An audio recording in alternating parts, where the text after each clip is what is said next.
Welcome back, fellow and future adventurers. Glad to have you back here on Caveman Gaming YT. Recently, I had the wonderful opportunity to sit down with a friend group of mine and play through the newest tabletop RPG system recently released from Darrington Press. We all know it as Daggerheart. A good friend of mine, Scott Evacheski, picked it up, wanted to give it a go. He sat behind the DM screen for this little playthrough, this session that we decided to all embark on a whim. Um, Joining me at the table is a few of his friends. We have Steve, we have Corey, and we have Ryan, and then of course myself. I want to give a big shout out to Scott. He did an amazing job.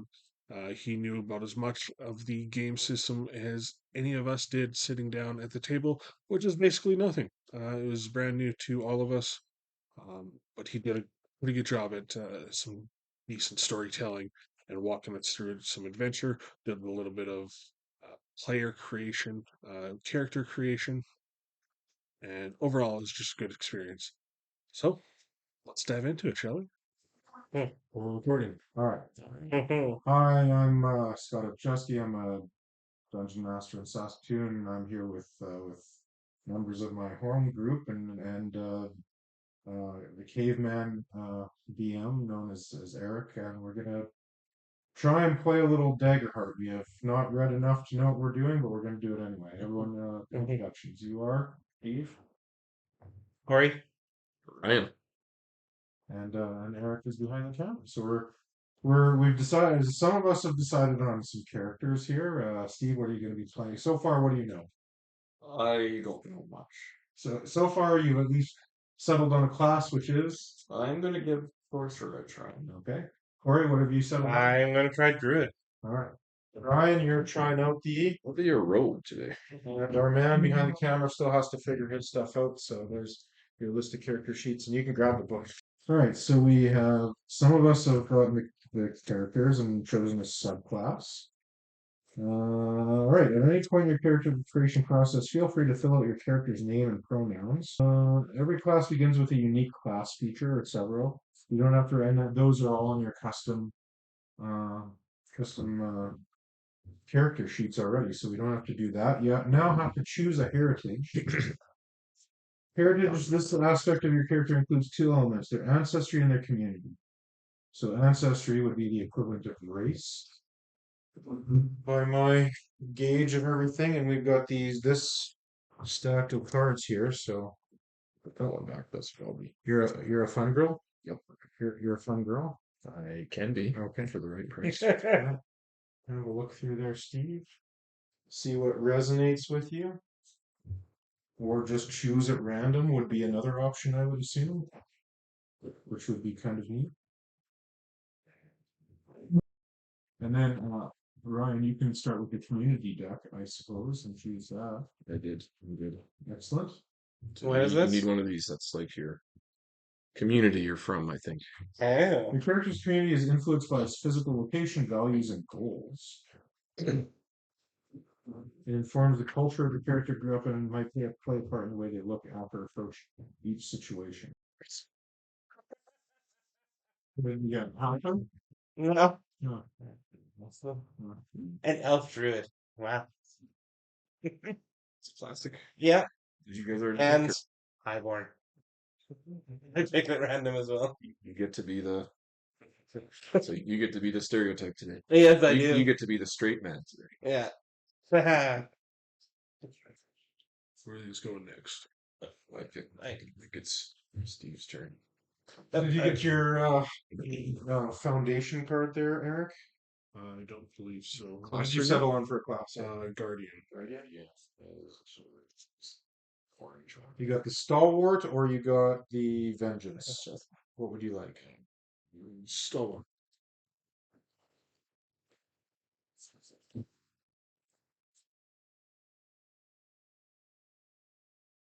All right, has everyone settled on Yes. their stuff, whatever that may be? What is it? Where are we? Their community and ancestry have been chosen. All right. I don't know where any of that goes through. I think it's just you keep the card. Oh, okay. Did you pick Is there a the spot for card? heritage? Yeah. Oh yeah, there is a spot for heritage. So under heritage, you would put both your I guess. Do you want all them back so you could pick from all of them? Because I think we just kept the ones we were using. yeah. So you would write your heritage and sorry, your ancestry and your community in the heritage slot. And yeah, I assume we don't really need that. Well, it does have like actual stuff on it that. Okay, well, we can always refer back, right? Yeah. All right. Steve, your sorcerer will be what heritage? Yeah, I already it's out there. No, that's the two things. Yeah, no, the heritage I haven't looked at that yet. Okay. All right, Ryan. Well, Steve, choose Ryan. Your rogue is going to be a It is an underborn fungrel. fungal. Yes. Okay. Corey, your druid is a high elf. Yeah, highborn elf. Highborn elf. Yeah. Ryan, your stalwart guardian is for his heritage. Dakota. Okay, and Oh. ancestry. I'm sorry. Community. So he might have You did those. not get the community cards yet. Okay. There you are. There is no chance. It's only community. It's a monopoly joke. I want to buy the railroad.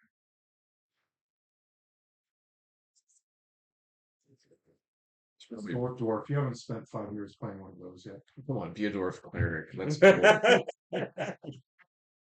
Ridgeborn. Oh. A note on languages. You will not be asked to pick specific languages. The game assumes everyone speaks common, and that sign language is widely understood across cultures and communities. Sure. That sounds good. Sorry? Yeah. You are a A lore-born fairy. yes. Ooh. That is interesting. All right, we now assign character traits on your character sheets.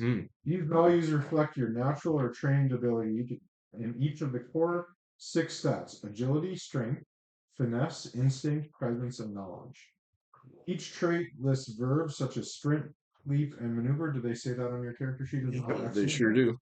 All right, so high agility means you're fast on your feet. High strength, I think we understand. And so, your trait modifiers are the values associated with each trait. You distribute the following starting modifiers across the character trait in any order you wish. So you get 1 plus 2, 2 plus 1s, 2 zeros, and 1 minus 1. And I believe there is a spot in maybe on your second sheet or somewhere that maybe gives you suggestions on where to put each score. Gotcha. You can absolutely do whatever you want. Okay. Has everyone got their? I signed that. What is the next step? All right. It's time to take a quick break from making choices and instead fill out a few sections of your character sheet. Your character's evasion reflects how hard it is for adversaries to hit them and would be, my assumption, the equivalent of AC. Your class's starting evasion appears right beneath the evasion field on your character sheet. Copy this number into the evasion field. 904. When an adversary makes an attack against your character, I will be rolling against your evasion to see if it succeeds. Your character's evasion starts low, but that's because it's not their only means of avoiding damage. Hit points and stress. Your character's health and well-being are represented by hit points and stress. Hit points, sometimes called HP, if you've never heard the term, are an abstract reflection of your physical fortitude and ability to take hits from both blade and magic. Stress reflects the ability to withstand the pressures of dangerous situations and mental strain. Every character class starts with the ability to take 6 stress. You can describe your character's hit points and stress any way you wish, but they generally represent your character's ability to get knocked down and keep coming back. Hope and fear are currencies used by the player and the GM to represent the way fate turns out against the character during the game. You will all start with 2 hope. Mark these in the hope field of your character sheet. And so everyone hopefully has 2d12. You can now take the time to tell me which will be your hope d12 and which will be your fear d12. Obvious, yes. You have a white and a black, so that makes sense. Stephen? So the roses will be fear. And the green will be your hope. No?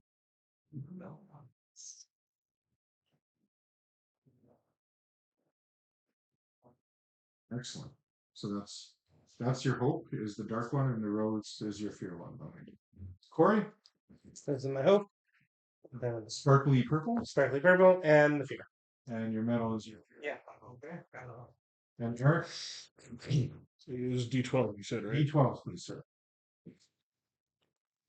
Clear, Clear is your hope. hope, sparkly green Is your fear. is my fear. I am fear of sparkly green stuff as well. Okay. So for anyone who doesn't understand, to explain, anytime you will be doing any type of check, in D&D terms, doing a saving throw or a check to see if you succeed against something, or even an attack roll, you will be rolling those 2 dice. And so there are 4 outcomes, 5 technically. You can succeed, so roll a high value, and if your hope die is higher, then you succeed with hope. You can succeed, roll a high value with your 2d12 being a high number, but your fear die is the higher number, and then you succeed with fear, and then I get a fear resource token. If you succeed with hope, you get a hope resource token. You can fail, and then the other 2. So you can fail with hope, so you may fail the action, but you get a hope resource, and you can fail with fear. Also, there are some extra connotations there. If you succeed with hope, it goes extremely swimmingly. If you succeed with fear, you may succeed, but there may be a little bit of a consequence to it. If you fail with hope, you may not get exactly what you want, but there may be some added benefit to it. And when you fail with fear, something goes really, really wrong. The 5th outcome is doubles, and doubles is your critical success. And so it automatically succeeds no matter what DC I as the GM might set. And also, you will gain 1 hope and you will reduce 1 stress as well automatically. So, all right, and now that we've explained, that's one of the main. Now, step 5, choose your starting equipment. You will use physical weapons to attack foes. You can also wield magical weapons. Character creation, you can choose either a 2-handed primary weapon or a 1-handed primary weapon and a 1-handed secondary weapon, then equip them. You can find weapon suggestions at the top of your character guide, but if you'd like to choose your own, you can all find the starting tier 1 weapons in primary weapons table, and the second in chapter 2. So if you want to open it, you can go with your you can go to chapter 2 there. There's a handy tip here. In the area of your character labeled damage dice and type, record the damage dice with the proficiency value already written in. At level 1, your proficiency is 1. 1. Okay. Be right down here. No. No, it's already there. Here. Whenever you increase your proficiency, you also increase the number of dice in the damage dice field to reflect this damage. For example, when your proficiency would become 2, you would a damage roll that would otherwise be 1d6 plus 3 would turn into 2d6 plus 3. You use armor to reduce the severity of incoming attacks. At character creation, you can choose 1 set of armor and equip it. You can find armor suggestions at the top of your character guide, but if you'd like to choose your own, you can find all these on the armor table in chapter 2. This will also affect your damage threshold, which is the rate at which you take hit point damage. So I may do, for example, 6 damage.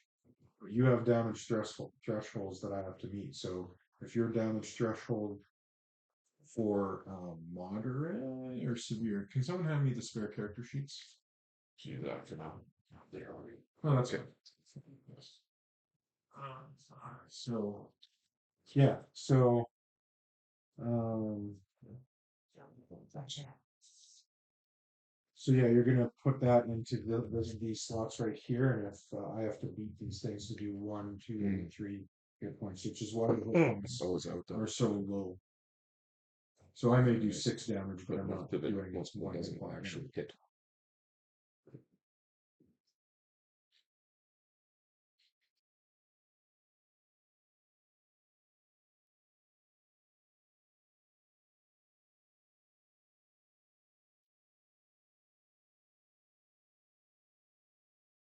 So record once you choose some armor. Record your armor in the armor score. I don't know. I'm so confused. Okay. Well, what do you need help with? Like, On the second page, it says what your suggested is. yeah, don't that's think what I'm about gonna it. use. I think you just put like that. Mine says 511, so it's like 511, I think, and then Yeah. armor goes And then the armor value would go goes here. in the box. Yeah, Yeah. I think. It does. Score 3. So the Yeah, so you the put 3 3. goes in that 3 goes in box. there. Okay. And so how armor functions is, let's say someone meet your damage threshold to do major damage. You could use one of your armor things to reduce it down a level.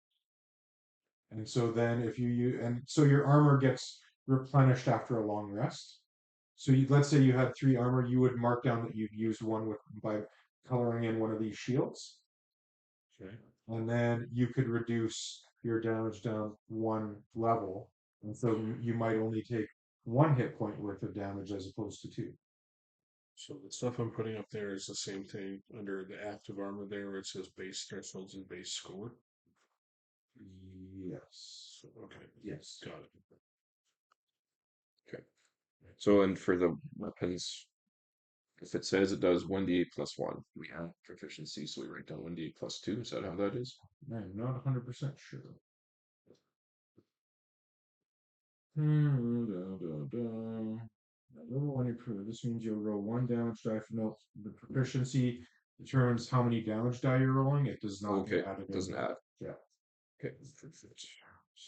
So when you go up in a proficiency, you'll go up in how many? 6 sort of thing. You'll get 2d6 instead of 1d6. Yeah, sure. Okay. Matter for today, probably. Yep. Probably not. Okay. Once you have determined weapons and armor, you can include any useful other starting items. The top of your character guide lists all their starting inventory, which will include the following: a torch, 50 feet of rope, basic supplies, handful of gold. Nope, you get a handful of gold, so 1 handful of gold. Yeah. Sure. Perks. Sorry, when it said handful, I thought it was being more esoteric, but that is a unit. That's a literal thing. Your choice of a minor health potion or a minor stamina potion, which can clear 1d4 of hit points or 1d4 of stress, respectively. Okay, and then we do create some character background stuff. I don't think we really need to get into that for tonight's level of gravity, but how I just have a question for Yes, sir. with the primary and secondary weapons. Yeah. If your primary weapon is two-handed, you don't get a secondary weapon, That's correct. which makes sense. All right, now we have to create experiences, and we're going to get really esoteric with this guy. So you guys are all used to in Dungeons and Dragons, choosing some skills that your skill proficiencies that you're good at, and this is kind of that, except a little bit different. There is no list of things to choose for your experiences. Okay. You are going to choose 2 things, and they can be ideas of things that you are good at. So, like a phrase that says, fake it until you make it. And that might mean that you're really good at bluffing and things like that. Okay. You will be able to use these experiences to give yourself a +2 on a roll. To use these experiences, you will have to spend a hope resource. It's not used whenever you want. And basically, these are narrative ideas of things that you've done in your past that you've gotten really good. And so, whenever you want to use this, you'll make a pitch to me. Hey, I'm going to use my hope resource, and I'm going to use my experience that says fake it till you make it. Because right now we're doing a check to see if you could act out a really important story beat to show the king, liege lord king, of what happened in another thing, and you're doing this to convince him to take action. So, GM, I'd like to use my fake it until I make it. Use my hope die. Is that an appropriate use? And I'd say, yeah, that's absolutely appropriate use to the type of thing. So you need to come up with 2 experiences from your life that kind of incorporate a skill set that you've been. It has to be um, somewhat like it can't be completely vague. You can't just say I'm really good at hitting everything. That's a little too broad of an idea. So I'll give you other examples of phrases that Yeah. the guy does. First time's a charm. Hold the line. I won't let you down. I'll catch you. I've got your back. Knowledge is power. A nature's friend. Uh, I'll never let it happen again. No man left behind. Pick on someone your own size. The show must go on. This is not a negotiation or wolf in sheep's clothing. So those are some. Those are phrases. They do provide some characteristics. Affable, battle hardened, bookworm, charming, friend to all, helpful. Okay. Well, so you guys will need to come up with 2 experiences. Please let me know when you've done so. And we'll go across the board and see what you guys have all done.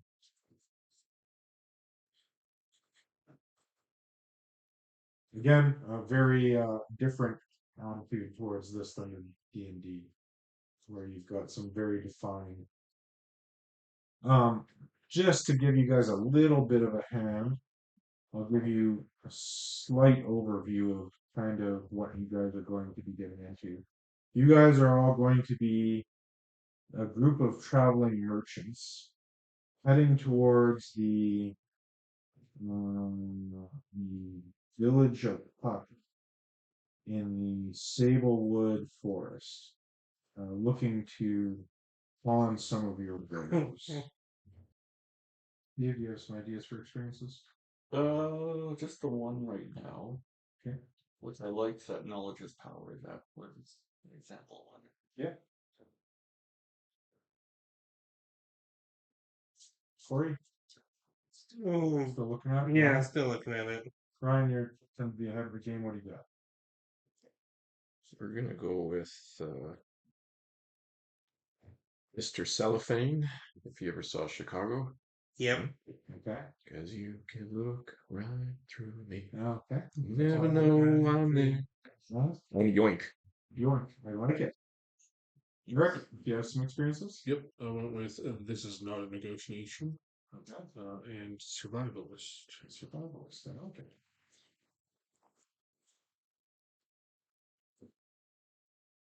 Pressure's not on or anything. I'm just sit here and just stare at you until you come up with something else. But are you playing like a knowledge who has like ideas and knows things? Just asking because that's you kind of what I was only have one thing. So Yeah. that's cool and all. I'm gonna let you finish, but we're merchants. You're merchants. Who's the boss? Should be maybe Steve. Whoever it is, I hope you're named Tony Dance. For all you young people watching X-Fids, so that's the name. Who's the Boss is the name of a popular sitcom that starred Tony Danza. It was the subject of a famous song by Tina Turner. That is also true. Hold Me Closer. Eric, Tony you never Danza. watched Who's the Boss? So I thought Elton John sang about him. No, but yeah, it's the one. The misheard lyrics.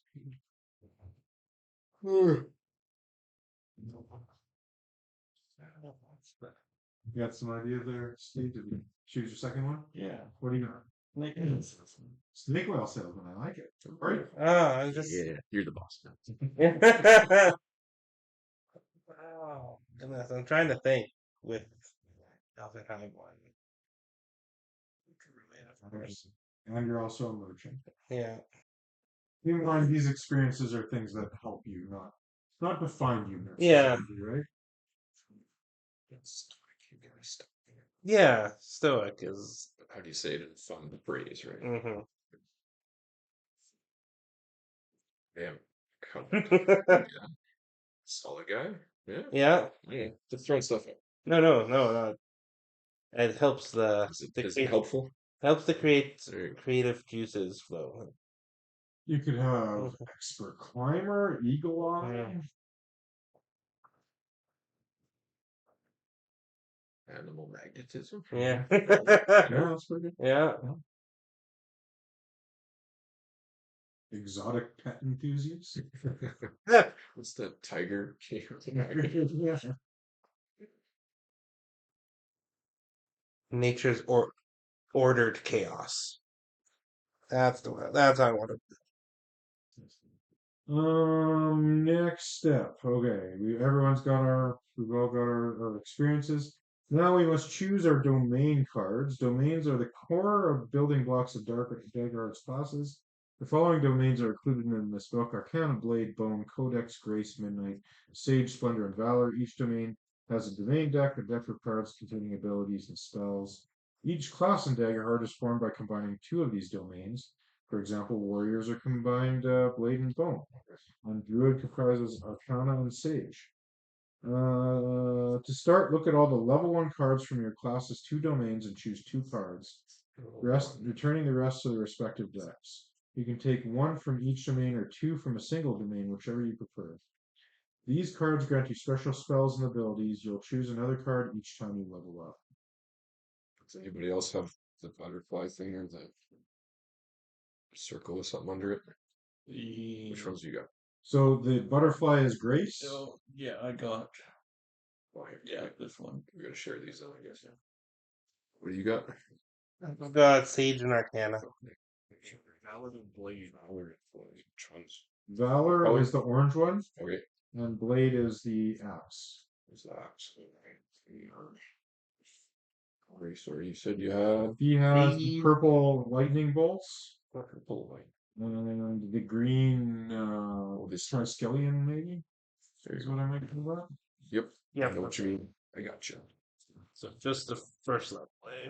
It's level ones, and we pick one of those, or Yes, you pick one. You get two cards each.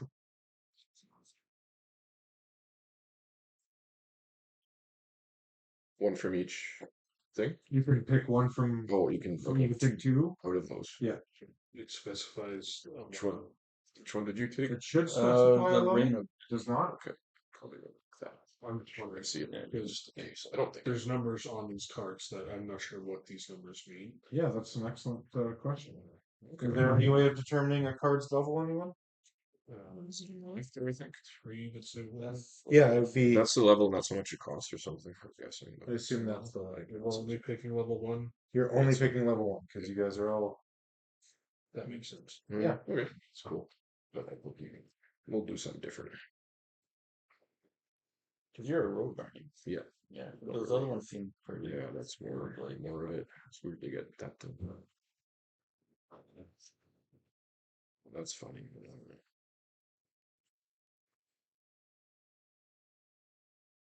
Oh, you can have that, don't you? Okay, so yeah, to how note on reading the cards, the top left-hand number is in fact a level. The insignia below it is the domain. The number on the top right is the recall cost. The number and lightning bolt on the top right show its recall cost. This doesn't affect you at characterization, but once you reach level 5, so we don't need to worry about that. The number 4, the thing right above the title of the card is its type, which can include ability, spells, and grimoires. Abilities are typically mundane in nature, while spells are magical. Grimoires are unique to the Codex domain and are a collection of smaller spells bundled together. So I guess no one's really being. No one here is doing the. Do you get advantage on a roll with 2d12? I imagine Do you just roll one more? you would roll 4d12, but I Yeah, could because be it's wrong. weird like that. I haven't seen anything. I know I can give myself advantage because I will not be rolling d12s. I will be rolling d20s still, but I don't know about you guys. I don't know how good these cards are, I guess, because I mean, I guess Does it say advantage on there? yeah, it does. Okay, no, But then we you know what? We'll just take it and figure out. This. closed in on all of character creation at this point. Yeah, we'll be sure. Sure, Jack was like the little sparkly symbol. Which are you looking Like for? this other the top symbol on there. There was. Where did it go? Oh, there it is. Oh, thank you. Think we've got enough here to possibly start playing. Good enough. I am going to quickly use the washroom, and we will delve into a bit of an adventure. Pardon my ability to run this because I have read, I don't know, we'll call it 20 minutes for this. About as much time as we have. Yep, So I don't think we'll notice. fairy enough.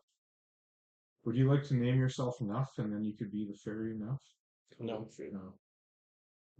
Well, If I thought of that symbol forward, it's something down there. Sure. You're not Harry. Somebody missed that one. Carrie?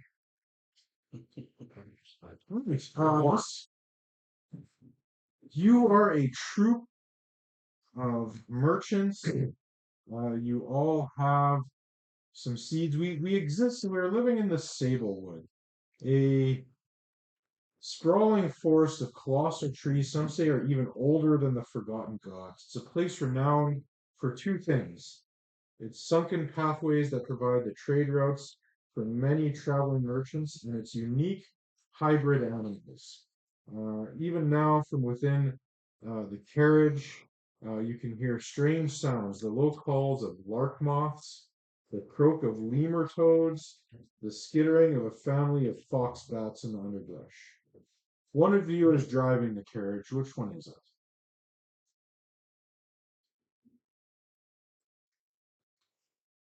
The steady one. Yeah, probably me. Yeah. You I guess notice do something unique about the look of the trees here in the Sablewood. Can you describe to me what you see? Oh gosh, Mhm. unique about them. There is, unlike most trees of this type, these ones have almost like a bluish green, like turquoise kind of vine or veins running through the bark. Um, yeah, and you notice that sometimes you see almost a pulse ripple along these veins. You can almost see the sap moving through it. Um, these trees are maybe fall back to something from years gone past. Um, as the steed pulls the carriage around a tight corner, one wheel coming off the ground for just a moment, because oh, you know what? We haven't named ourselves, have we? Would you like to introduce yourself as your character's name? I am Titan. Titan. Okay, excellent. Corey, I'm Alaren Valen. Alaren, Valewin. Valewin. Yeah. Okay, Eric. Kill. French for what? Yes, but I'd like your name. I didn't know that was French. That's what I'm saying. I need to start taking some notes. So I've got Titan, the fairy, sorceress. That's a great name for a fairy. Sorry, Corey, one more time. Alaran, Elaran. Lauren Vale. Valewin, Vaelwyn. YN. YN, yeah. And you are an elvish druid. We've got Eric is playing Kel with a K. Yep. Kel and you are sorry, what is the heritage again? Dracona. Dracona, and you are Guardian. Yes. Guardian. And Ryan, your name is Full. You have the full one. You check it out. No. Oh, Huffo. Okay. It's And you are the Mongrel Rogue. Sungrill Road. Okay. So, Ilaran, you're paying attention a little bit too much to the trees, and you take that tight corner. One wheel coming off the ground, you see an overturned merchant's cart lying sideways in the path before you, blocking your way. Well, I guess I assume the cart is pulled by horses, so I'll rein up and stop the cart. Scattering of fruits and vegetables litter the trail. From around the side of the carriage steps a Strix wolf, a large creature with the body of the wolf and the face of an owl, Oh, large wings adorning its back. It finishes chewing its meal, the hand of a dead merchant, someone you don't recognize, and it stares at you, curious, trying to judge whether you're friend or foe. Then you see, falling clumsily behind, two small pups, watching their mother cautiously. From within, the rest of you feel the carriage come to a stop. What would you all like to do? Boss, what do we do? It's so cool. Why have we stopped? I'll nod towards You're them. outside. Oh, I'm outside. It's Yeah. okay. Oh, she'll probably talk to the driver and see what's going on. And again, you guys are friends. You all know each other, so sort of co-workers at A least. window? Yeah. Yeah, there's a window you can stick your head out. Yeah. Why have we stopped? There is a cart ahead of us that appears to be, um, well, feeding time for some. What's it called? A Strix wolf. A Strix wolf Yeah. with some pups.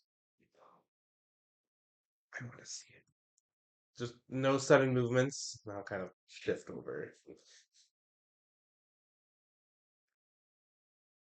Is someone going over to kind of have a better look, or you said you wanted to see it? I want to sneak out the window. Nice. Okay. So you guys are just rubbernecking outside the window? Oh, I know. Climb up. Stealthily. Yeah, the Strix wolf is wary of your movements. We can do our first role playing this game to see how she reacts. You'll be using your presence trait. So again, grabbing your duality dice. One more time for the crowd. Would you like to show the camera which is you've got your black one is your fear, oh yeah, and your white one, okay. So roll your That is a 3 with fear. a 3 with fear. I might be a little clumsy in my eagerness to get Well, I need a place to track my fear, so fear 1.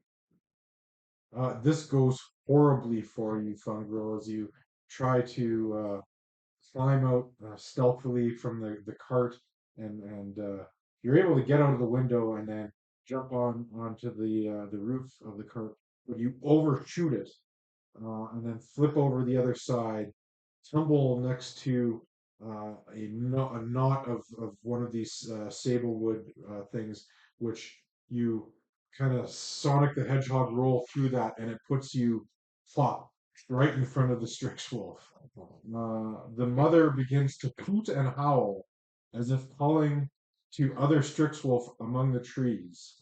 You think that you may not be alone for long, but it's backing itself up against its two pups, and trying to protect them more than attack you at this point.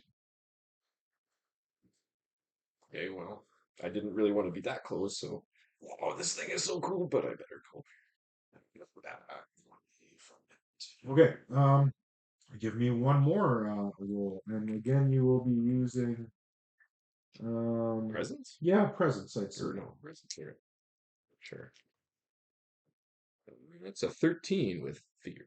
13 with fear, man. But, I'm racking up the yeah. resources. Yeah, you're able to kind of convince it that you maybe mean no harm, but with one last snarl, she leans down to have her pups clamber on her back before she takes off in the air, landing on a nearby branch. She is watching you with every move. So fluffy. It's We're it's a luckily. wolf. It's got wings and it's got babies. Mm. Well, maybe you should get back inside. Uh, and our well, yeah, it's like our pathway is like completely blocked by the. Yes, yeah. Okay. So you've got this cart. It looks like the the the animals pulling it have fled already, or maybe even been eaten. You got this corpse at least of one merchant that you can see, and this Strix wolf on one of the nearby branches, just eyeing you after making a hooting call. Hmm. How can we get rid of this thing so that we can try and clear our path and get out of here? Is there any? There's no way around it. It's pretty much blocking the path and not It is blocking the path pretty enough space yeah. on either side to kind of scooch around. Yeah. I just have a look, see if there's like, if I push one thing out of the way, we could get by. Sounds like if there's others coming, we want to try and get out of here in a hurry. Okay. Yes, you The can fastest way to clear. you can see if you can kind of wedge yourself against the cart and see if you can kind of move it at all. If you'd like to give that a shot. Sure. Yeah, you can roll yeah, with your strength. So yeah, give me a duality roll and add your strength modifier.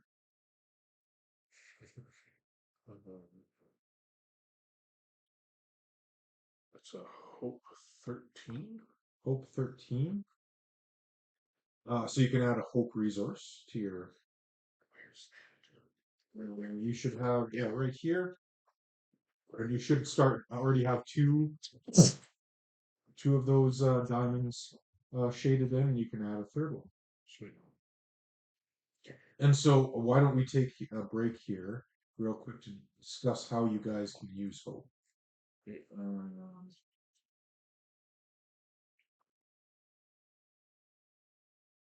So you can use hope in several different ways. You can use it to help an ally.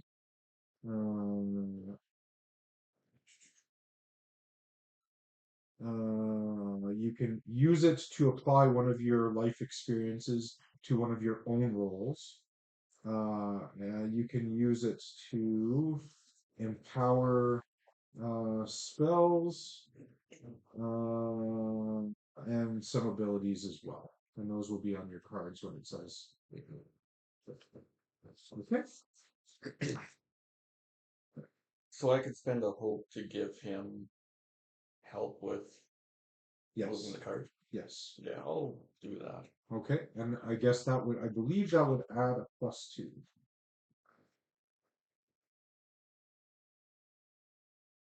If I'm out there, I could help, but I don't think I would be much.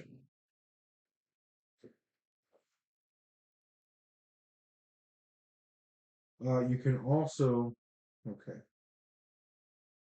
Once per session, each player can choose to spend 3 hope to initiate a tag team roll between their character and another PC. When you do work with the other character's player to describe how you combine your actions in a unique and exciting way. You both make separate action rolls, but before resolving the roll's outcome, choose one of those rolls to apply to both of your results. So it's kind of like rolling with advantage. On a roll with hope, all PCs involved gain hope. So if you're doing a tag team and it's a hope roll, then both of you would get the hope resource. On a roll of fear, I would gain a fear for each PC involved. Tag team rolls are especially powerful on attack rolls when you and your partner succeed on a tag team roll. That is an attack roll. You both roll damage, and add the totals together to determine the damage dealt. So, and if the damage deals different damage types, you choose which type together. But a tag team roll does count as a single action. Cool. Okay. So yeah, you're gonna use one of your hope resources. You are able to nudge it an extra 5 feet. You think if you were to spend maybe another 10 or 15 minutes kind of really moving against this thing, you might be able to move it completely out of the way. Alternatively, you might be able to think about hitching your horses, unhitching one of your horses from the team and hitching it to the wagon to move it just a little bit faster. But you're going to take a little bit of time to unhitch, so it might be a zero-sum game. As you guys are trying to ponder what your next move might be, um, um, Lauren, you notice that the Strix Wolf is starting to hoot a little bit louder, Um, and you hear an answer call coming from deeper into the woods. is the Strix wolf considered an animal? It is what I would call a combination animal, Yeah. a unique hybrid animal. So yes, it's an animal. Yeah. I've had an ability to speak to plants and animals, and I'd like to try that, perhaps. It says I have to make an instinct roll, and it has 12 in brackets. All right. So roll your duality dice, Okay. and I think that means you have to beat a 12. I don't know. Can I see the card? Yes. So it looks like Yeah. You make an instinct roll 12. So yeah, on a success. So a success is a 12 or better, is how Okay. I'm going to interpret Yeah, and then it says on a success, they'll give you the information they know or whatever. And on a roll, fear, knowledge might be limited or come at a cost. So this is the uh, hope. No, it. Metal. The yeah, purple was your hope, and the yeah. metal was your That's right. fear. Yeah. Oh, that is then add my instinct, right? Yes. 10 fear. Ooh. So you failed. Yeah, Well, yeah, but this wasn't a check. This was Yeah, an attempt to do a spell. But oh, it's an ability, not so it Yeah. still happens. It's just something that happens. yeah, okay. I'll give you that if you wanna. Let's see. On a roll with fear, knowledge must be limited or come at a cost. Yeah. I read that as like Yeah. it succeeds, they're able to. Okay, so you guys watch as Lauren starts kind of using some of their magical prowess to speak with this Strix Wolf, and then, but the hooting and hollering is getting pretty loud between them, and maybe attracting some other unwanted attention. What do you ask the Strix? I am certain I'm basically telling them we mean you no harm. We are simply moving space to get out of your area. Your babies are safe. So she's screaming at you like a very angry Karen, Yeah. saying, "You interrupted my food. I was going to regurgitate this into my baby's mouth. That's how we eat. You're very. I'm going to speak with your manager. And how when your manager can he also speak? Strix Wolf. And while you guys are watching, it's a lot of hooting. We cannot speak, but the faster we can get out of your territory, the faster you can get back to feeding your ass. This would be very good for you to leave right now, and this loudness. We have to move the cart.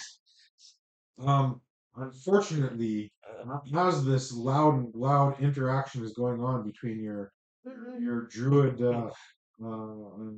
friend and this very angry Strix Wolf, you fail to notice um,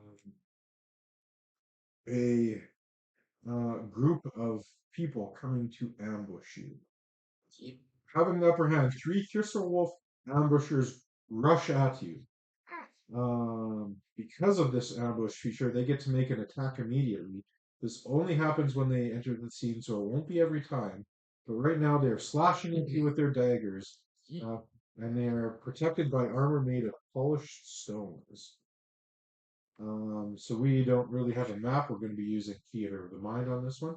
But you should know, in terms of melee ranges and things like there's melee, and that's I think we understand what that is. There's very close, which is 5 to 10 feet, or anywhere on the map within the length of a short. Okay, we're not going to use playing cards, but 5 to 10 feet. Close is 10 to 30 feet. Far is 30 to 100 feet, and very far is anywhere beyond that, but so, kind of still in the scenery. So three thistle folk ambushers. Do I have a reference guide for what the thistle folk look like? It doesn't really look like it. Well, they're thistle folk, that's for sure. So there are 3 of them. The first one, I would think that Cal was kind of the furthest out, and so all 3 of them make a mad dash to Cal and are going to attack him with their daggers. So a 19 to hit you on the first one, Cal. That would be your evasion that I'm rolling against in your top left-hand corner. I'm going to assume the 19 hits, but Yeah. Yeah, because I have 8. okay, yes. And so the first one will do 1d8 plus 5. Where's my d8? It is right here. That would be 7 damage. So how we do this, remember, as you look at your damage and health, you've got minor damage. Would be anything below the first threshold here. And then major damage. You're right, okay. So that's just minor damage from me. Okay. So you will mark 1 hit point. Got it. Unless you want to use an armor slot, in which I think you could reduce it to 0. Okay. Good. The second thistle folk ambusher will roll a 2. No, sorry, 3, because I get a +1. 3 to hit, and that'll miss. And then the third one will also roll a 3. So 1 hit, 3 misses. Yeah, so again, no necessarily initiative on this. We're just gonna go around the table and say what I'll do, and then everything happens kind of at the same time, and we resolve it. So, Titan, you've seen these 3 the Thistle Wolf ambushers. These we'll maybe say that they're a little bit goblinoid, and they're wearing polished stone armor, have rushed in while Alon was hooting and hollering back at this Strix Wolf, and just rushed in on Kel and started stabbing at him. What would you like to do? I'll just say, I'll kind of fly up a little bit closer to them into like very close range with what, like 10 feet? Melee is right up, very close is 5 to 10. 5 or 10. Yeah, I'll get like to 10 feet from them. Yeah. And spend a hope to cast Rain of Blades. Okay, tell me what Rain of Blades does. Spend a hope to make a spellcast roll and ponder throwing blades that strike out at all targets within very close range. Targets you succeed against take d8 plus 2 magic damage using their proficiency. So I'm not sure what a spellcast roll is. I'm going to assume another It'll say on it. the 2d12s. Yeah. Plus, I'm guessing instinct.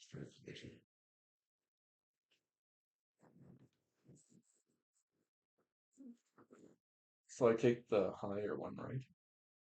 No, so that's your number together. Oh, together. Okay, Yeah. so 11. 11 here. 11 with fear and Oh, be 13 with fear. With 13 with fear. the plus instinct. Where's their evasion?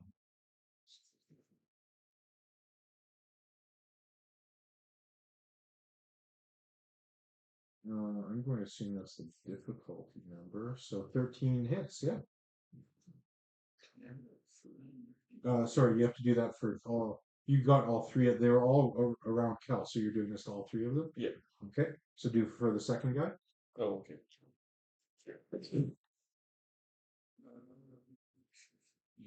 So that's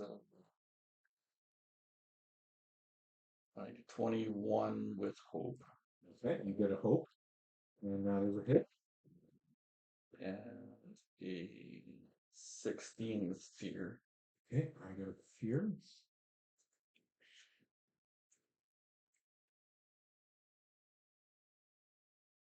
Okay, and so roll your damage. I think it went that way. Yeah, it's right underneath you, Graham, right there. Hang on. That was wrong, I think.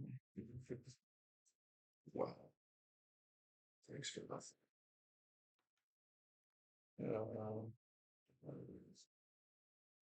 so that's 7. Roll it on for each one. No, we'll just take this 7 damage already. So, um, 1, 2, 3. And so all three of them will take 2 hit points of damage. All right, solid. I guess I tell you this when I do it. So I'm going to use one of my fear tokens, resources, and one more Thistlefolk Ambusher comes into the group or into the melee and will sidle up behind Titan. That's kind of what he gets to do for now. Alarin, it is your turn. You were kind of, we'll call it like 25 feet back at your cart. And then so 25 feet ahead of you, or maybe 20 feet ahead of you is Titan. An ambusher has just come out of the path onto the path out of the woods and is about ready to smack Titan in the back. He didn't see it coming. And then there are 3 fairly hurt other Thistlefolk ambushers that have all kind of just dogpiled in on Kel and have tried to, with varying results, tried to stab him. What would you like to do? Just verifying again. What is considered far? Far would be 30 to 100 feet. That's it. So you're in the close. I'm close. Yeah. Wow. You can take a step out. Yeah, I think I will. Our cart is covered, isn't it? Yes, it is. It's a in close. Yeah. Is it a wet? Is it a cloth top or like a No, it's a what- hard top. Yeah. hard top? Yeah, you guys are pretty well to do as far as reinvesting in yourselves. So I will kind of do a little shake of the head, reach back, grab the thing to kind of leap up onto the top as I pull out the bow and arrow to shoot off towards one that's dogpiling him. Absolutely. Okay. So agility, far, and so I roll the 2d12s The again 2d12s, and yeah. add my agility. Yes.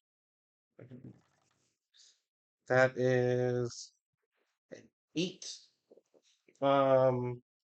It's called With fear, with hope. with hope. Okay, so you get a hope Neat. resource, but yeah, you miss. Okay. Okay. And we basically only get one action at this point. Yeah. Okay. Yeah, this is gonna be a lot more rapid fire. Okay. Cal, these little goblinoid little guys have kind of rushed in, and one of them got a bit of a knife in on you. The other 2 glanced off your. What type of armor are you wearing? Chainmail. Chainmail? Yeah, no, in-game purchase. Titan has come in and kind of hurt them pretty decently, but they're all still ready to smack you on. What would you like to do? Just instinctively spin towards them. Fire breath starts to appear in my mouth as I use an instinct weapon to unleash fire breath, elemental breath. Okay. Uh, And your Two. your elemental breath is fire in nature. yes. Excellent. So it can target a group of targets within very close range. Yeah, oh yeah, you're just right in front of them. Yeah. So is that 3 rolls against each one? I'm going to assume so. Yes. Okay. 12 fear. 12. Did you add in any bonuses that you might have? It's a 0 on my instinct. Okay, So so 12 misses with fear. Yeah. 3 fear. 3 fear. Okay. 6 fear. Oh wow. I am going to, yeah, things just go so poorly that I think you're going to singe your foot a little bit. Roll your damage dice on that, and we'll see if you maybe lose a hit point of yourself as you 1 on a d8. 1 on a d8. Okay, so you don't take any damage as you're able to kind of hot foot your way out of it, but yeah. Okay, UFO. Well, I'm thinking it's just rude. Don't stab Kel. You're a couple feet to the side of, I think I of. was out there, but I was yeah. coming back the way. So I'm gonna go back and kind of go around the corner of the wagon and pull out the hand crossbow and draw a bead on one of them and try and get a Okay, shot. so there was one that's right behind sorry, Titan, Okay. and then there were the 3 that were all dogpiling onto Cal. Which can I see the one that shanked it, Cal, that actually got a knife in it? Yeah, I think That, you could beat that. that's the one. That's I the want. one. Yeah. Yes, we're gonna take a shot. What is that? 10 and 6. 16 plus 2. 18 with hope. 18 with hope hits. Yeah. Yes. Okay. Now, because an ally is within melee range of my target, I get another d6 for sneak attack. Nice. That's not bad. 5 and 3, 8 plus 1, so 9 physical from all 10. Oh yeah, no, and that is able to finish off that guy. So Yes. your crossbow bolt arcs over Titan and the thistle folk ambusher that's in manage and just has a perfect bead on that one that's fell in the song, and he takes that crossbow bolt right into the shoulder and cartwheels down and is vanquished. I will shout yes and then say Irish. All right. That's all. Okay, thistle folk. We'll get one more attempt, a couple more attempts here. So the other 2 that are still up will continue to try and land Kel. 3 is not going to reach his evasion. 4, wow, I'm just rolling so poorly. As those 2, again, you're dancing out of the one when you hot step away from your own fire, and then the other one, it just again glances off your armor. And then the other one that has appeared behind Titan is going to give him a bit of a stab. Ooh, and I roll a 8. Within very close range of me. He is not. He is close range, but not very close. And that's an 18 to hit you. So, melee is again a D8. Nice. Yep. 9 damage.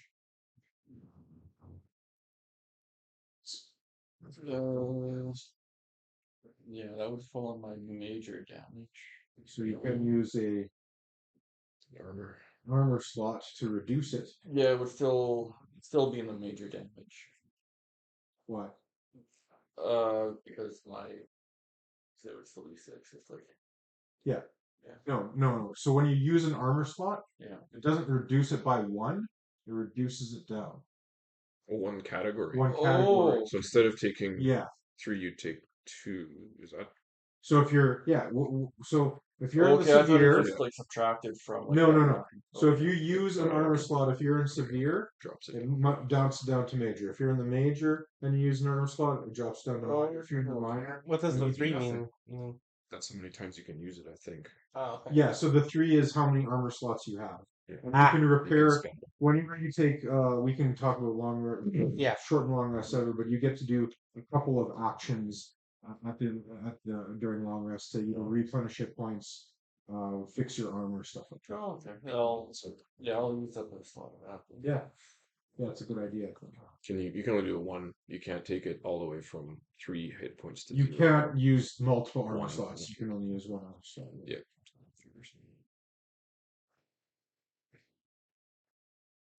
Okay. We're back up to Titan. This guy is kind of stabbed you severely, but he chunked off some armor, and you are able to kind of deal with what happened. Yeah. So my weapon is a dual staff, and it's got like a range of far. Okay. So I can only use that for far. No, I think that's the farthest range that you can Okay. use. You can still use it in close range. Okay. Yes. Yeah, then I'll turn around and I'll just try and give him a little whack. Okay. Yeah. Whack him away. You can edit that, though, right? Whack him away. Let's see. 19 with hope. 19 with hope. Yeah, that absolutely hits. Yeah. Nice. Roll your damage. That would be 9 magic damage. 9 magic damage. So that's pretty good. That does. Do you add your ability thing to damage or no? No. You're excited. Good. Okay. So yeah, you turn around and give him a bit of a whirl with your staff, and then bonk him on the head. Yeah. And then I'll try and fly away a little bit, try and put a little bit of distance between us. Yeah. Okay. I don't entirely think that there's a opportunity attack in here, or if there is, I'm not haven't read that far ahead. So yeah, you can move away. Okay, yeah, I'll just like fly on top of it. Yeah. I'll charge. Oh. All right. Alarin? All right. Is he still dogpiled? He's not dogpiled. He's flown around. He's Yeah. still got 2 of these Two? goblinoid little guys on him. All right. Staying on my high perch on top of the cart, I am going to mostly because I want to try a spell. I'll try this Unleash Chaos. So use it. It's a spellcast roll against a target within far range. So I will probably, from where I am, I'll target the one that looks the most hurt. Okay. Both of them look equally hurt. But Equal here, yeah. So I'll just kind of Yeah. go towards it, and then I only have 1 token to spend, so it's that my spellcast is Instinct. So I get to roll this.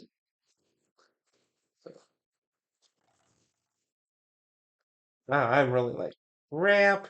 That is a 6, so definitely not. 6 total, and with With hope. Okay, we'll get you give yourself another hope. Yay.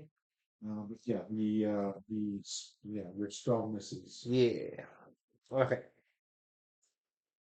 Okay, Kel. What is the spell? What is it called again? Unleash Chaos. Unleash Chaos. So yeah, you see this Chaos bolt just fly past both you and your 2 attackers, and hit. You know what? With hope, I mean, let's try and use the mechanics of this. With hope, hits the tree next to you, and there is a fairly large, because it's a carnivorous tree, fairly large pine cone up there. Roll another duality dice, and we'll see if this thing lands on one of the Ooh, thistle. Some with doubles. That's a crit. That's a crit. Your pine cone knocks right down on the goblinoid, the thistle wolf ambusher's head, and knocks him out. Or hits him in the head. Let's see what kind of damage. We'll do We'll do 2d6. Let's try it. 2d6. Yeah, Ooh, fun. but no modifiers. No modifiers. That's fair. 3. 3 damage does not meet his threshold, but I will say that maybe he's dazed for the next turn. Okay. But what I will is you also get another hope Oh, out of that for the key of success. So yeah, awesome. And then one of this guy will be dazed, I'll say. I just did a final destination. Chaos Bolt flies past you, slams into a tree. Gigantic carnivorous, not carnivorous, but coniferous. Yeah. Pinecomb smacks with one of those guys, and he's kind of dazed, but he's still standing. And then there's still the one that's very much alert and ready to stab you again. I meant to do that. Looks like you've got that one. I'll take care of this one. I'll go for the alert one. What kind of weapon are you wielding? My battle axe. Battle there, yes. Two-handed strength.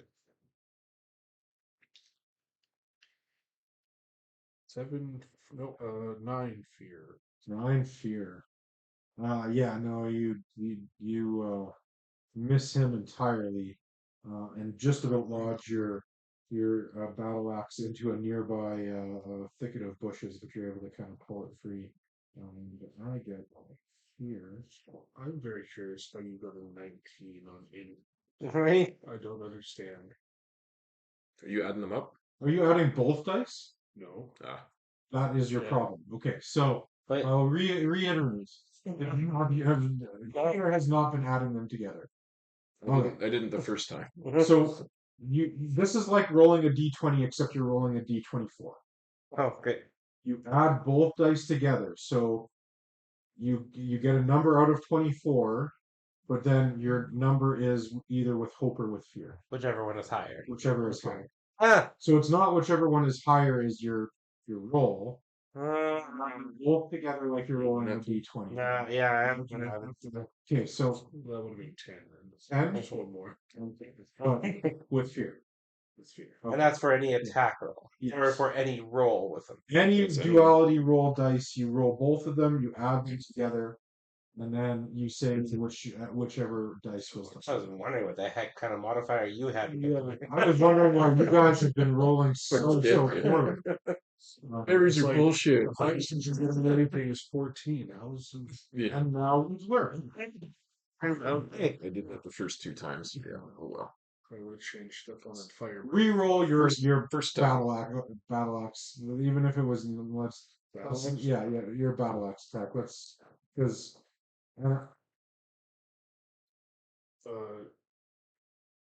22. There you go. yes, Hope. with hope. There we go. That's okay. Hey, That we never hits. did this before. You can roll your damage roll. Oh my gosh. Yeah. 1. One. Don't you add stuff to that though? Those dice need to go to jail. Just straight D, whatever. I have the ability not good enough. When you roll your damage dice, you can re-roll any 1s or 2s. There you go. How about another 1? Does it say once per turn? It does not. Then you can do it again. What's the little lightning symbol thing made up in the corner? Oh, that costs you. What is that? Is that how much hope it takes or something? Recharge? Recall fee, yeah. Recall? Yeah. I don't know. Do it one more time. 8. 8 damage? Yeah. That is enough to meet his damage threshold and do the last hit point of damage to him. As you decapitate this little duder that's been trying to stab you in the sides. So good enough. All right. Right on. Uffo, you are up. Though it initially looked like your compatriot missed his blow, he actually got him in the backswing. Oh no! Oh yes! One of them has got stars above it. The last one that's trying to attack Hell is kind of dazed, and there's still the one that gave a little bit of problem to Titan, but is now Titan's kind of flown away at a safe spot. Safe now. Is the wolf thing still there? No, it is taken Oh, off. it flew away. Yeah, it flew away. Yeah, after. It's very bright out here. Is it close enough I could run to the trees and then shoot something from the side of the road? Yeah, yeah. I'll do that. It's just more comfortable. And I'll try and shoot the one that you thwacked. Okay. Do that. Yeah, you're a mushroom. You prefer the shadows, right? Yeah. You're a fun guy. Oh no, wait, double ones are good, right? You got 1-1. Yes. That is a critical. Any So doubles is a critical success. So wait, and what does that do other than a hit, I guess? you Hope, yeah, but like is it you double have, dice or something? yeah, I don't know. Let's see if we can. Didn't someone else do this already? Oh, If and you he roll says, critical succeed, your attack deals extra damage. Start with the highest possible value. The Oh. damage dice can roll an unmake damage roll as usual. Add it to that. 6 plus 9, 10. 10 damage. Nice. That still is only that's in its major damage, not in its severe. So you've done very well. Actually, it already had some damage. So yeah, you scuttle off to a shadowy part, and then once again your bolt comes out of nowhere. It's not paying attention to that, and just pierces it right between the eyes, and between a chink in its socketed helmet, Yeah. shiny stone helmet, and it falls dead. There's only one dazed and confused looking thistlefolk ambusher. You are up, Titan. Okay, let's use my dual staff again.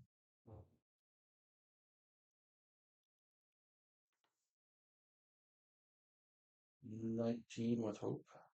19 hits.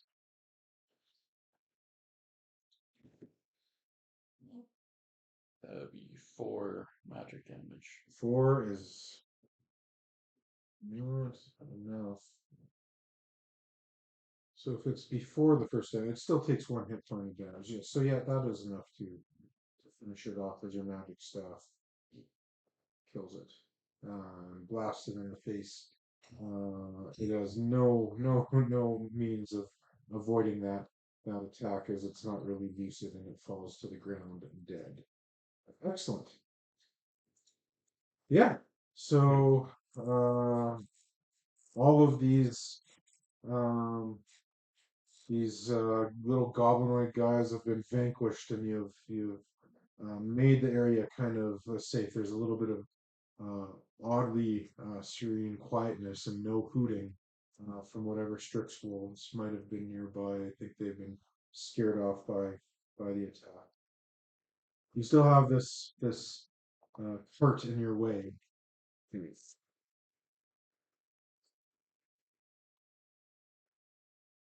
Well, can't we get rid of this thing and be about our way? Sure thing.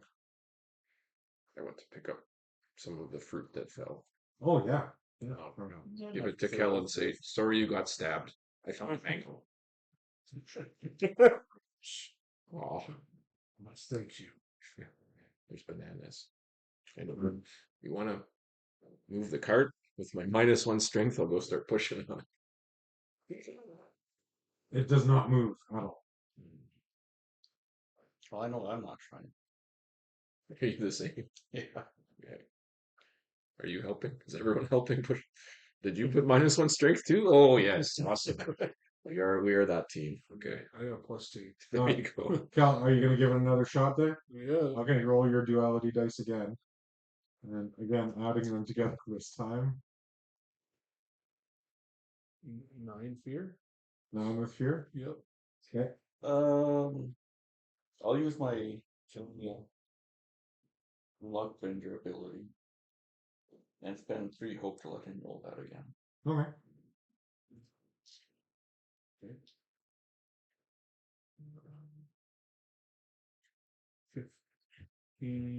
17 fear. 17 with That's fear. better. Okay. Again, a lot of noise is made as the wheels scrape against. I'm Probably. angry pushing. Yeah, you're angry pushing, absolutely. But you're able to push this cart finally completely out of the way. As you do, one of the one of the doors opens and there is a little bit more of recently gnawed on corpse kind of tumbles out of one of the areas of the cart. And you can hear in the distance I have to come up with a hybrid animal really quick. Um, a tiger wolf call is coming out of the distance. It sounds like a half growl. There's maybe this scent of flesh is attracting them. Can I use Death Connection to read a memory off of the corpse if it died recently? Does it look like the merchant died recently or a while? Sure. Instinct roll. What is that? 10 fear. What's instinct? Yeah, 10 fear. I guess it doesn't work. Oh, No. that's true. Read. Okay. I was curious if it was the wolf thing that killed it or the. Is there anything in the wagon that looks shiny? You can find, roll. Everyone can roll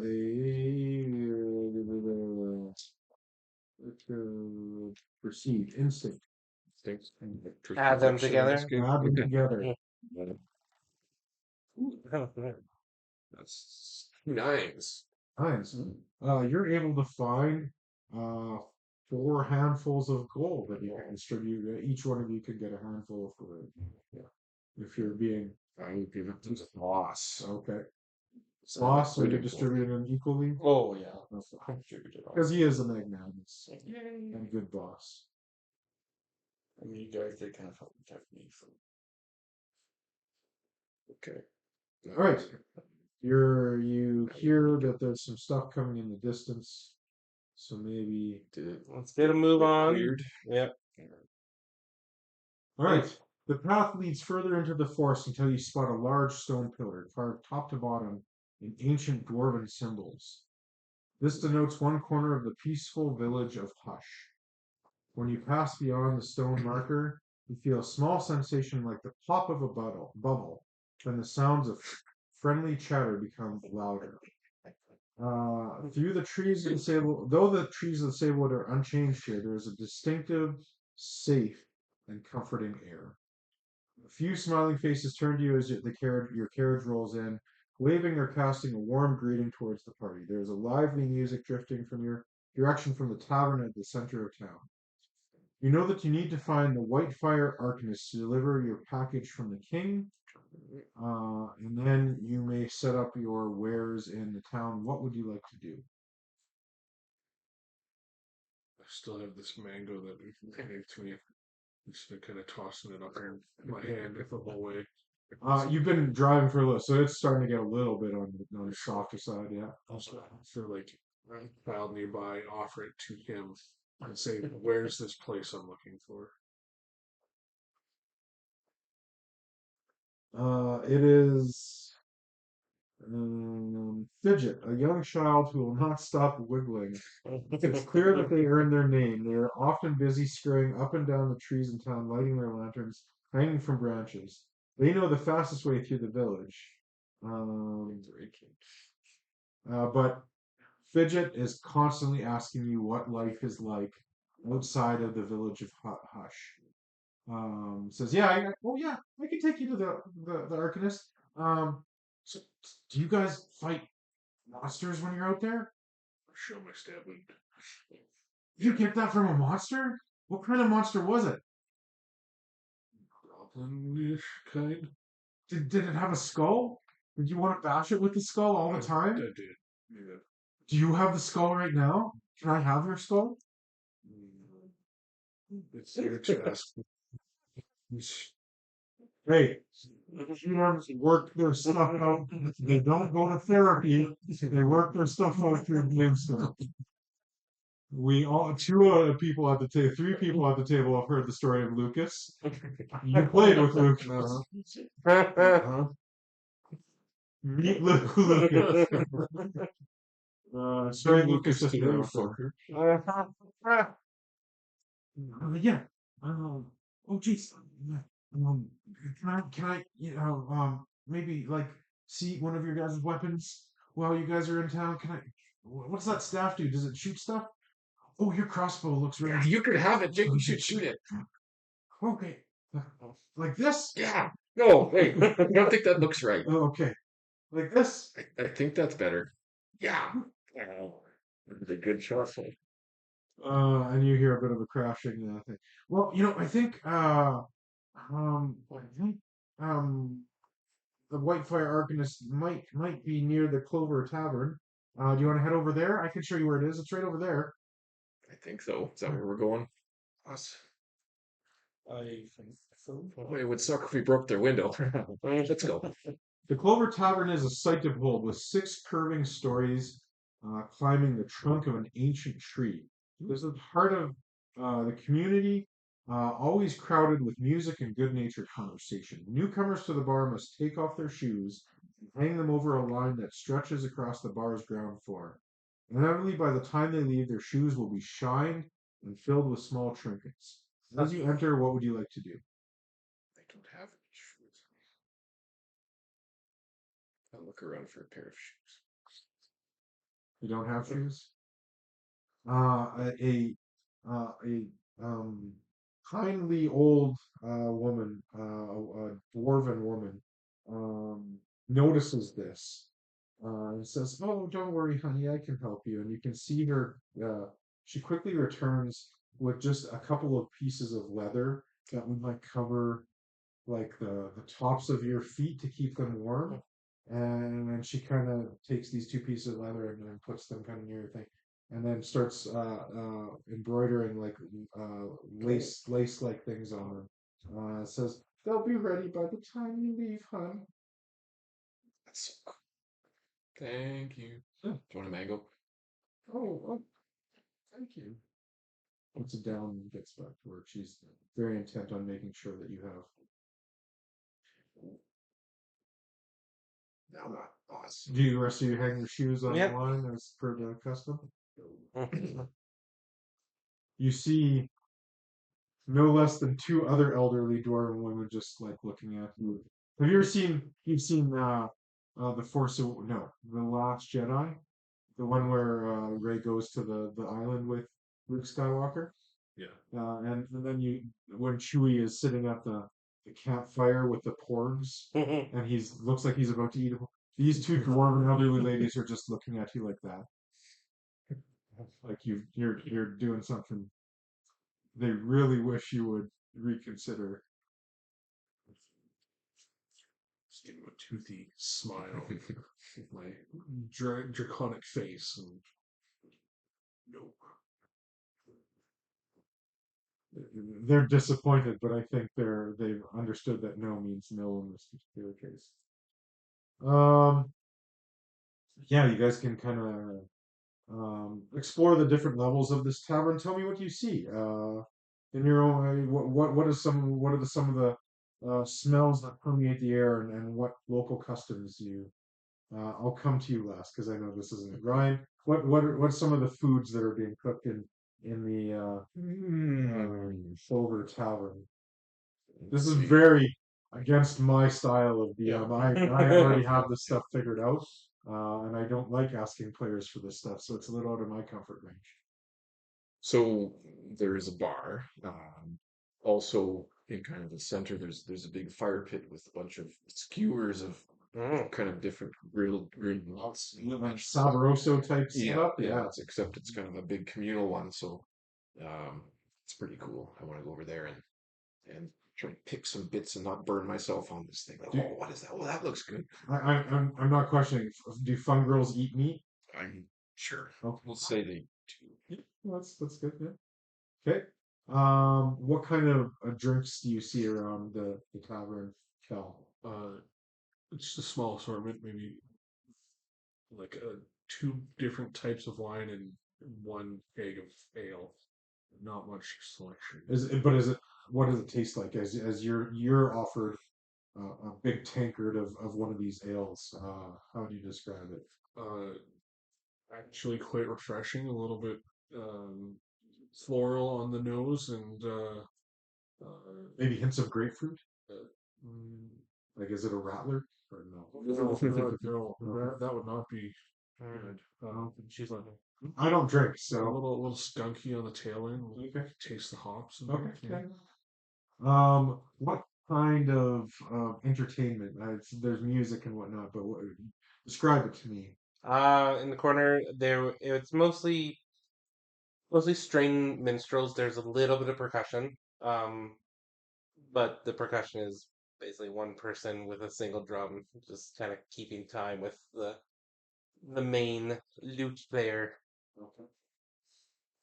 And tell me can you think of what the style of dance that you see around?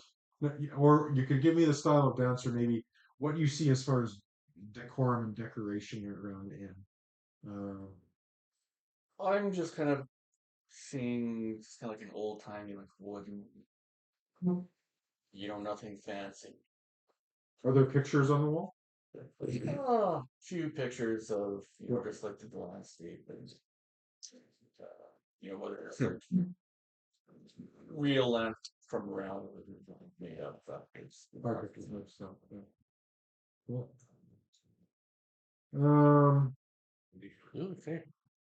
oh my god.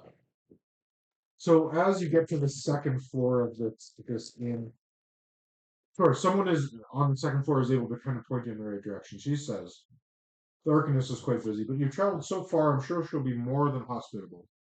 We would be lost without her. She keeps this whole place protected by a very powerful ward. Did you feel it when you entered?"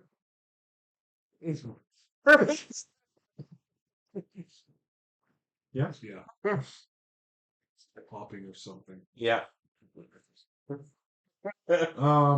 Yeah, it keeps make sure that no dangers from the Sablewood can come into town. You'll find her in a house to the south, through the farmland. It's hanging from one of the old Sablewood trees. You can't miss it.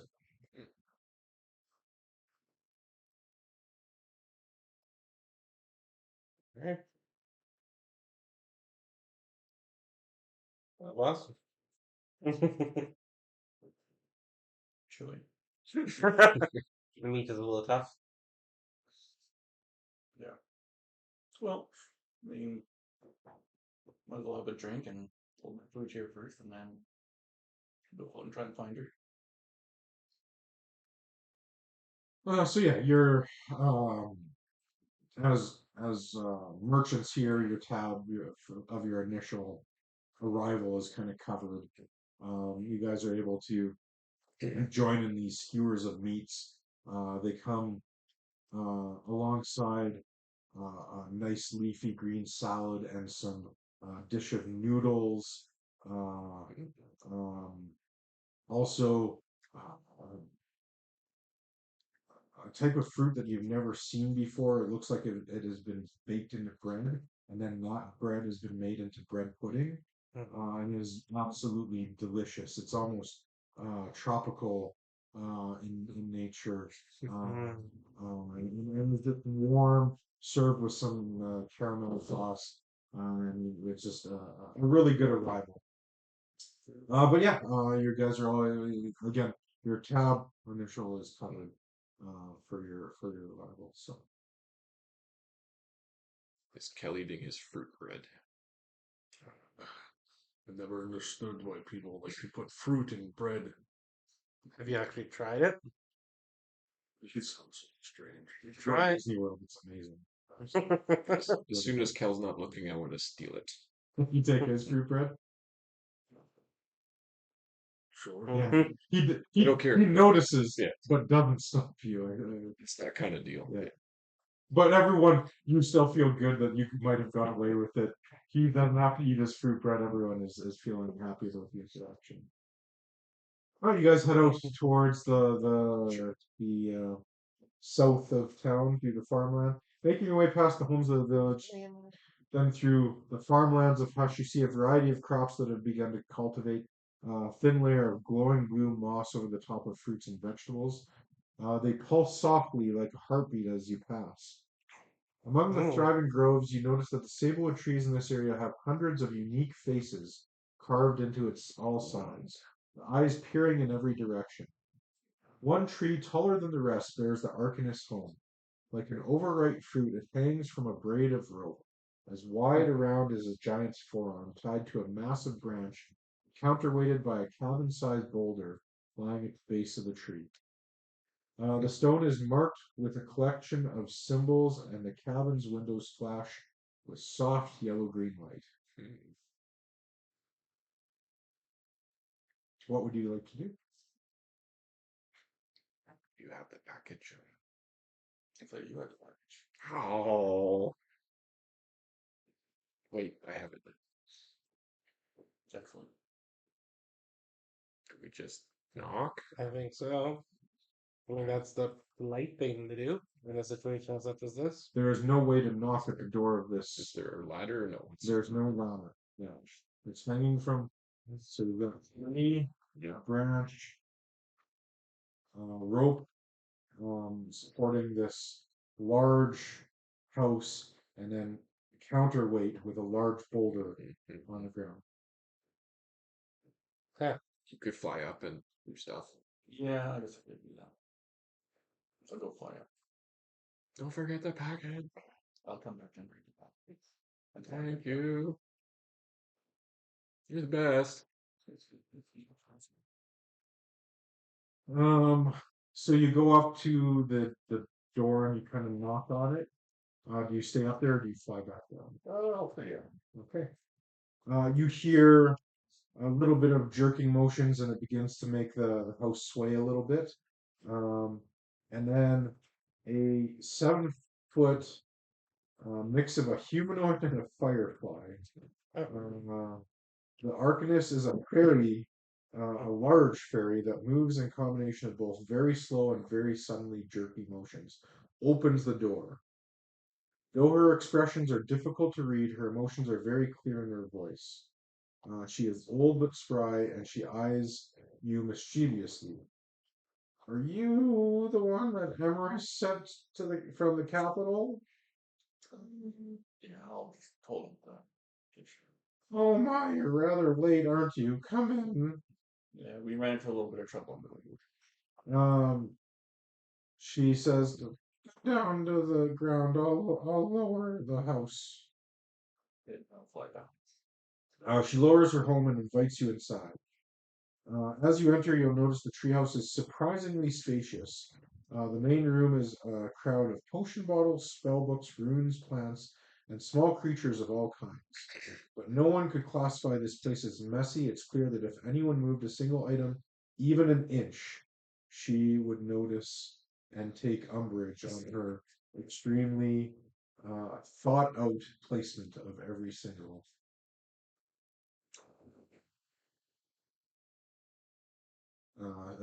piece. Yeah. Everything else. So, how was your journey to the Sable Woods? Uneventful, I hope. There was a event. Unsnubbled downside down. That's terrible. I see. Ah, yes, the warrior type's always wanting an extra scar. Um, it's been a while since I've seen one of the mushroom folk in my town. Can I offer you some goop to stand in? Can I do that? I don't know. No, thanks. I'm good. You're good? Oh, well, it's all feet coverings. Did you? Do you get the shoes? Yeah, you would. Yeah, everyone would have collected. And again, your shoes were all except yours because you didn't participate in the custom. Well shine, and you find a lacquered egg that's been lacquered purple and set with little shiny rocks on it. And in your shoes, you would find just the most perfect blue round path. It's been smooth, and then I think the leather coverings were kind of your gifts. So. Oh, those feet covering are. I think that might have been Avis that did that for you. Those look like her work. It's beautiful. Oh, tell me what news from the outside world? Any Is the war still on? There's no war. No? It's getting wrapped up. Oh, that's good. I think we're winning. Oh, good. We give them hell. That's right. Rah rah. Somebody broke a window today. So, do you have the package from King Emerus? Yeah, no. Hold it up to her. Oh, excellent. It's actually a very large crate. So in order to inspect it safely, she begins to she goes to an orb just off center of the room, and it appears that um, her um, her house can unfold as if it were a blossoming flower. So she'll ask you to grab the crate and move it into a section of the house that has become more accessible as a result of unfolding uh, this part of her house.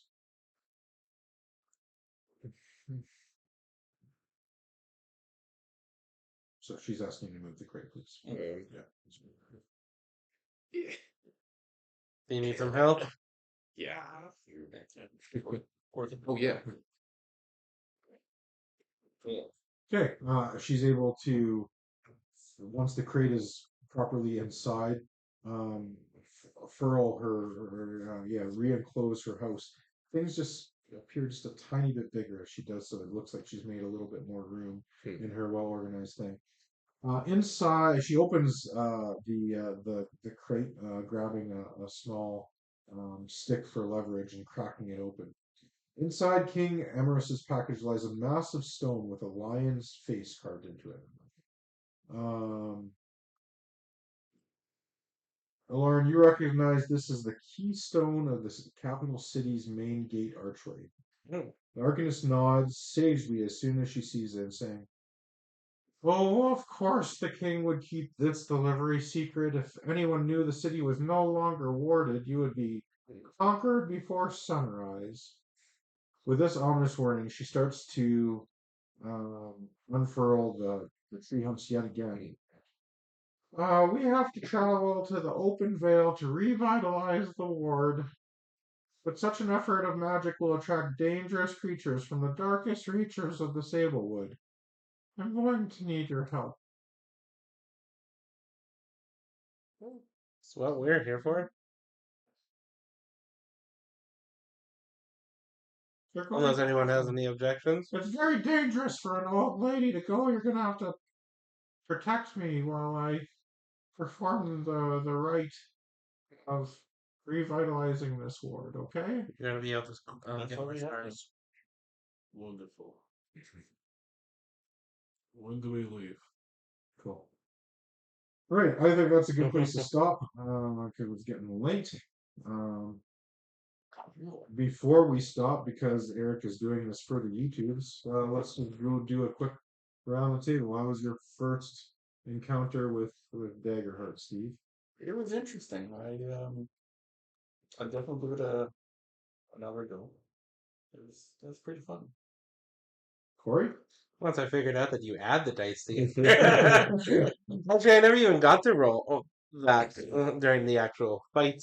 That actually rolls. So, I probably would have done a lot better. And I should have done a better job of explaining it. So Oh, I was probably like working on something earlier, and well, because I know you. I remember hearing you say that. Yeah. I just didn't realize it was from that. Eric? Yeah, I still think you need like another playthrough to fully understand a lot of this stuff because I think I was distracted setting stuff up when I Mhm. was explaining quite a bit of it to Ryan? Yeah, it was good. Again, adding a dice together thing, but overall it played pretty smoothly, considering we hadn't looked at it before much. I like the cards.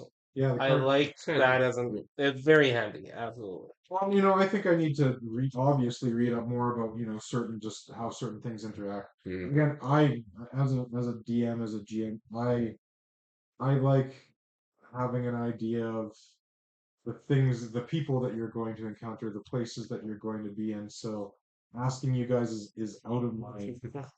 I'm not saying it's bad. I'm just saying it's out of my comfort zone. Yep. And I know uh, the other Eric is a DM that does things like this when he plays D&D, and it's not my style. It's very much his. So I think he'll be interested in it, and maybe something I might start doing in some of my games. And Kind of like it. I never had thought about asking the asking player, the players to. yeah, to describe what they see. Yeah. And maybe there's a happy medium of doing both, of like Yeah. me having an idea, but collaborating more type Yeah. thing. Well, I mean, it depends on like, okay, no, I need to describe it this way because it's Important pertinent. important to the story beat. Yeah. So, That's the players. I can see myself doing that at a con. at a con, yeah, versus at a home game that you know Yeah. the people. Yeah. Yeah. All right. Yeah. Cool. And the lack of initiative was strange for me. Weird. Yeah. And I think I'm interpreting that correctly, but I'll have to go back. And we still did like turn order. You just happened to pick next to you. Yeah, just goes around. And, Yeah. Because I think, yeah, because I know there's something that I saw where I'll have to look again, but there's somewhere where I gain something if I take a turn after someone specific. And so I think it kind of opens up a little bit more flexibility. Oh, and when you were talking about like combining, Yeah. that's that Yeah, so then, like, if you wanted to combine a thing, you wouldn't have to wait with Ryan. or I be mean, you like, say you and Ryan go together now. yeah, And then we wouldn't wait until Ryan's Yes. turn comes around. yeah. So So I can see that's where kind the of, flexibility. yeah, We all charge forward together at the same time. Every turn. yeah. Like those guys nailing posts for the circus. Hammer. Yeah. Cool. What's the Great. what is that word? Where you kind of like you have too many decisions, so you stall out trying to decide. Analysis paralysis. That's it. Yeah. That's I think it's having the cards where it's like, yeah, you've got three to choose from. Yeah. It's like, okay, But then you get people who like really strategic play, yeah. and I've got my move, I've got my Yeah. action, I've got my Well, very I was excellent thinking more moves. like in terms of the character creation. Like, Yeah. okay, you're just starting out. You're not like, choosing yeah, 80 spell or yeah, 20 spells at least. 20 spells. Yeah. Like you're level 1. Choose from this giant list. Yeah. Ah.